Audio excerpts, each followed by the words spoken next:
Hello and welcome to CATSweek. I'm Annalise Porman. The Bloomington City Council met on October 30th to approve various salary agreements for 2025. First, the council discussed the collective bargaining agreement between the City of Bloomington and the Bloomington Metropolitan International Association of Firefighters.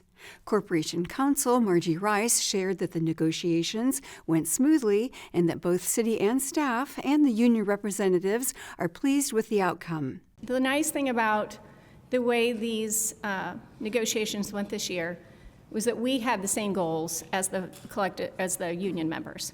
So we all wanted to hire and retain career firefighters who will stay here. We, as you know, in the past have had some vacancies. We're nearly fully staffed, if not fully staffed. And we wanted to make sure that we were able to retain those professional firefighters. So when we met, the first meeting, we met with the union and their attorney, Eric Cook. We had a series of meetings, and I have been involved in negotiations before when I was the Corporation Counsel years ago, and I can tell you that these negotiations were by far the most productive and constructive negotiations. The council approved the ordinance. Next, the council discussed a bargaining agreement between the City of Bloomington and the Fraternal Order of Police, Don Owens Memorial Lodge 88. Council member Isa Kasari commented on the ordinance. We focus a lot on competitiveness, and we end up losing the core focus, which is the people. And when we talk about overtime, we're talking a lot about the money and not talking about the people. And I'm so grateful that you all have borne that cost. And I'm grateful for the administration, but particularly for HR Director Paycheck, because she's given me the vocabulary to describe what it is that we're trying to do here, which is be an employer of choice. And I recognize that has so much more than just salary, but I'm very grateful to be able to, let me rephrase that involves so much more than just salary, and I'm grateful that the administration has taken positive steps to make this a better place to serve. Councilmember Hopi Strasburg said that she was in support of increasing the salaries, but said that she's still concerned about the amount of overtime officers are working. I would be remiss if I didn't mention that I am concerned still, because we are short so many officers, that we're going to have this period of time where we're paying higher salaries and thus paying even more in overtime, and there's just going to be this kind of gap where we're paying a lot, but we still have these stressors of overtime, which is just not a good work environment. So I really hope that that marketing plans work, that this all works, and I also would really urge the chief, the administration, to really start coming up with a plan if that's not working. The council approved the resolution to enter the collective bargaining agreement between the City of Bloomington and the Fraternal Order of Police. Later, the council discussed an ordinance to fix the salaries of appointed officers, non-union, and AFS-CME employees for all of the departments of the City of Bloomington for the year 2025. Director of Human Resources, Shar Paycheck, spoke to the council and explained an amendment to the ordinance for the council to consider. This amendment is to correct, based on some appeals that we received and considered in the process in order to determine position grades for civil employees. There are 5 total corrections that we'd like to make. The first one is for the purchasing manager position in the controller's office. We have asked to make that position grade a 9 instead of an 8. The second one is for the position of data analyst and manager in the Department of Public Works. We have asked to change that position grade from an 8 to a 9. The third one is for the position of accounting clerk in the Utilities Department. That request is from a grade 4 increased to a grade 5. Section number 4 would be the position of hazardous materials inspector.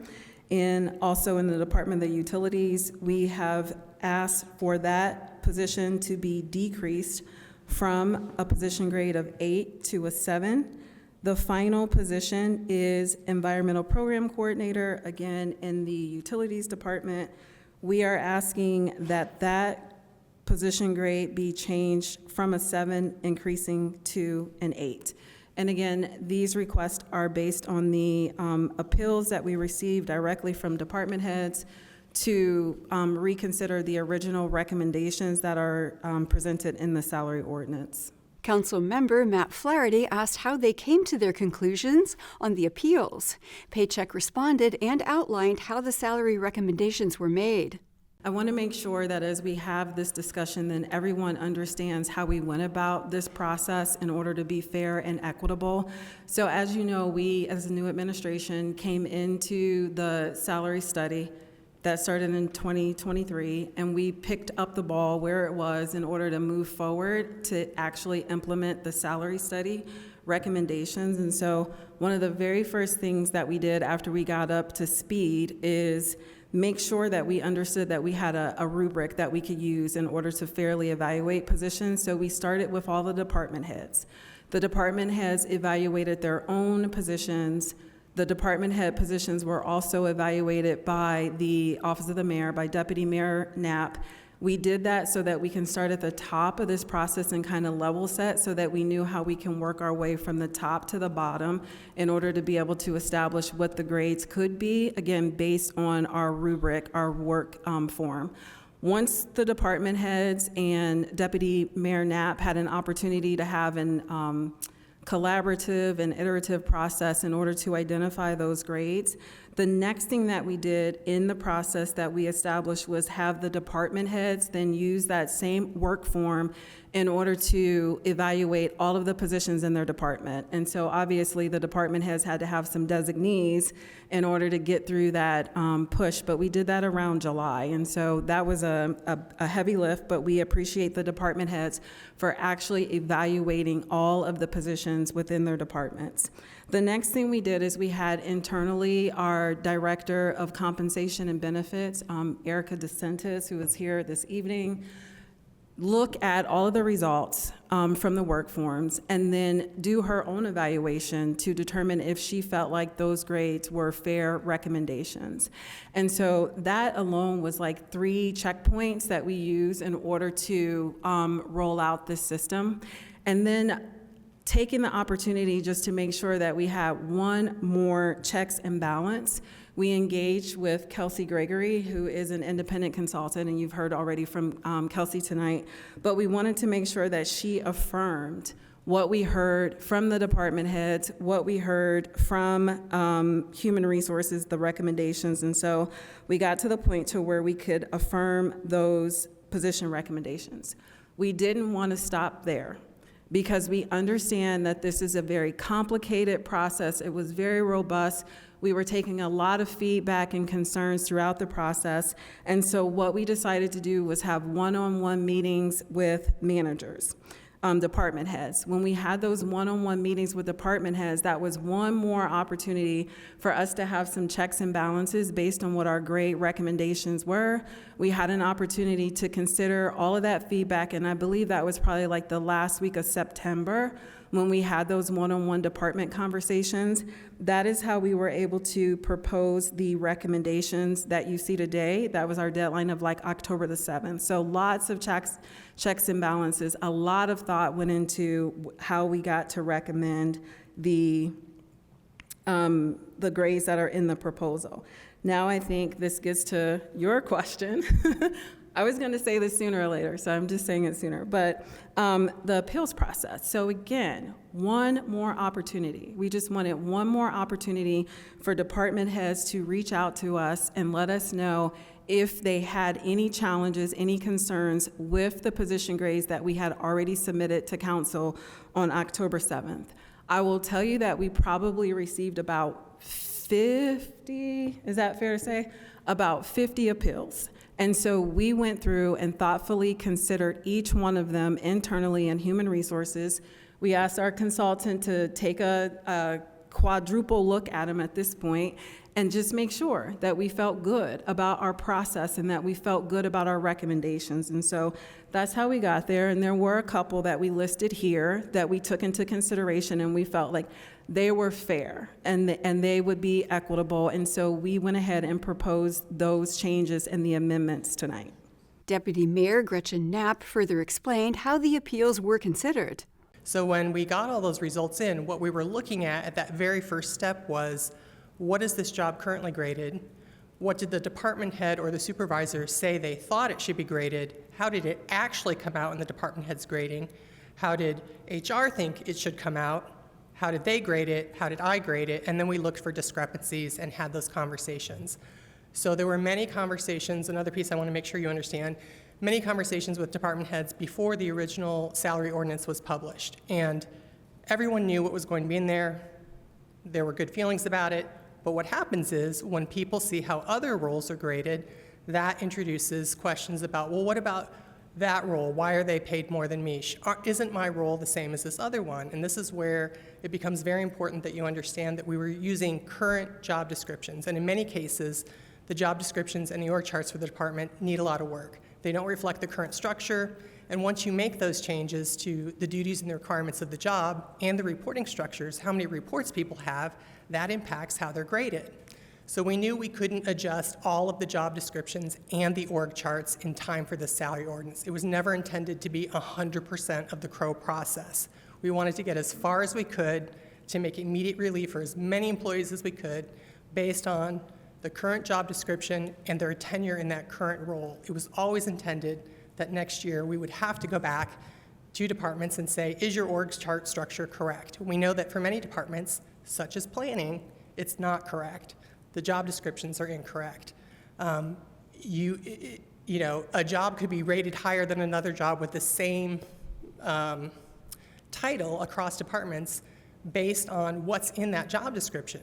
So there is a lot of deeper work that still has to be done. So the appeals that Shar is talking about that were in this amendment that she's proposing, these are changes that we knew looked wrong to everyone when we looked at it, and we're able to implement them without impacting that rolling equity wave across other departments because it didn't involve reporting structures or changing job descriptions. So there is more work to do.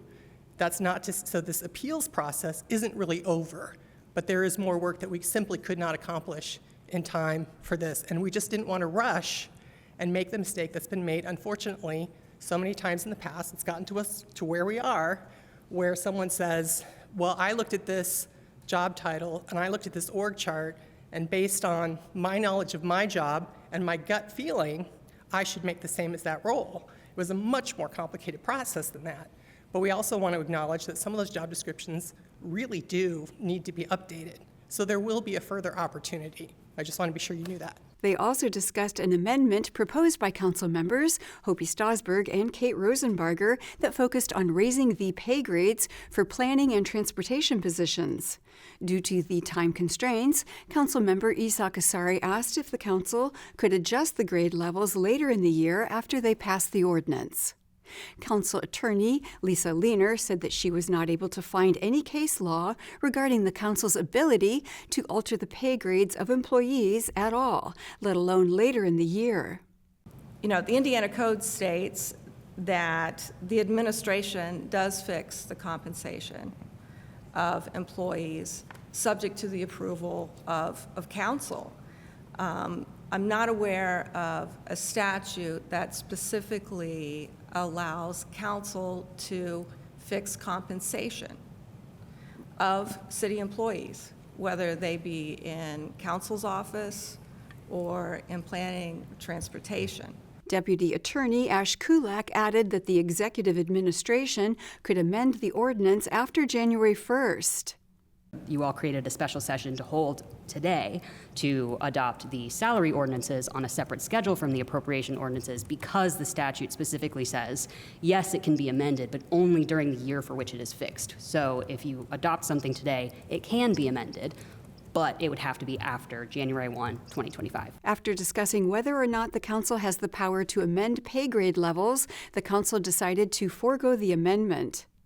Councilmember Courtney Daly said that she wants to help the Planning and Transportation Department, but that they have to vote no on the amendment in order to ensure the ordinance goes through.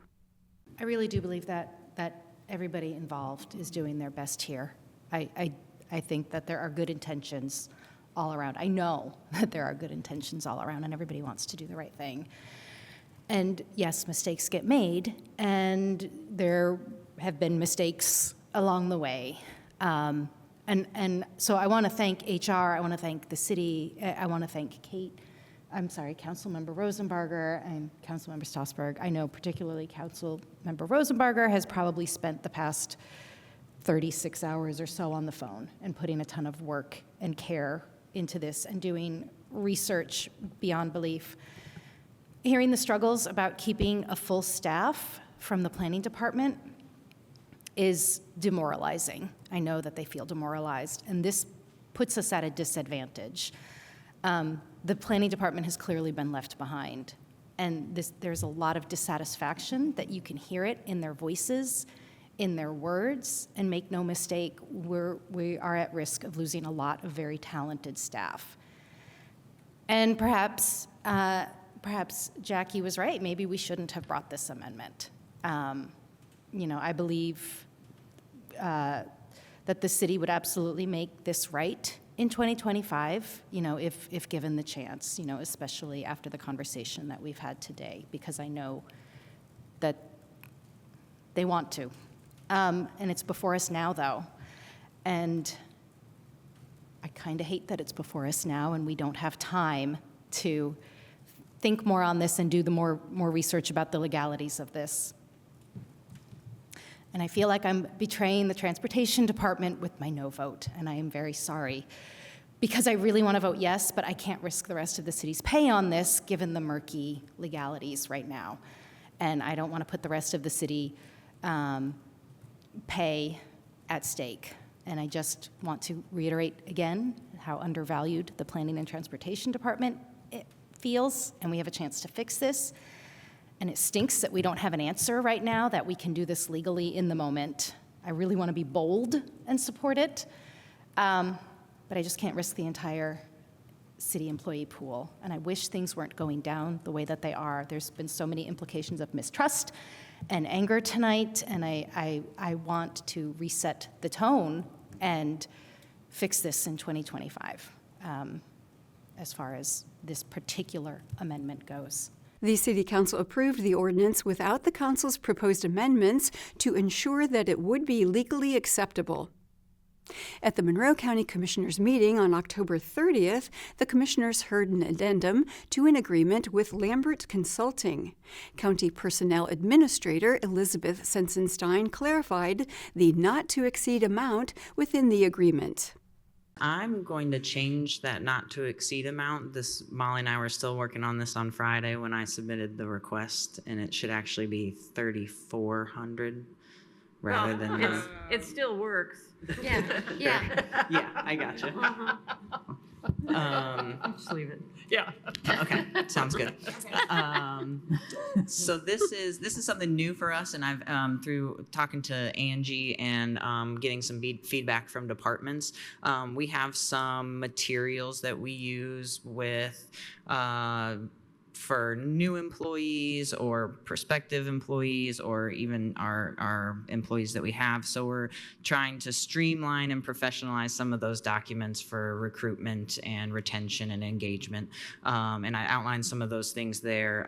One of the biggest things, open enrollment's a big thing, and we've more and more requests from new employees for a total compensation package, which we kind of put something together this year. It's a very lengthy document, so we want to try and streamline that, looking for some, there's a brochure that some departments are using, but it's a little old. So hopefully we can update that and have that available to all departments when they're going out in the community and trying to educate people on what their department does, what Monroe County government does. So that's just a few of the items, but trying to think our office, we have got some people in there that can somewhat put those things together, but we would like to just have some things in the event that we are not here in the future, somebody can pick it up and keep it going.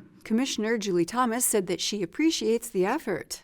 I like the idea of adding in department information, and if we need to do more with that, let us know, because every one of our departments should have some information piece available for the public. Yeah, I agree.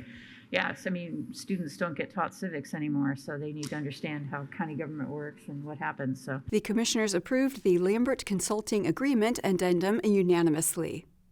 Next, Highway Department Director Lisa Ridge explained that the cost of replacing bridges is increasing with inflation and that they're seeking funding from INDOT for bridge construction.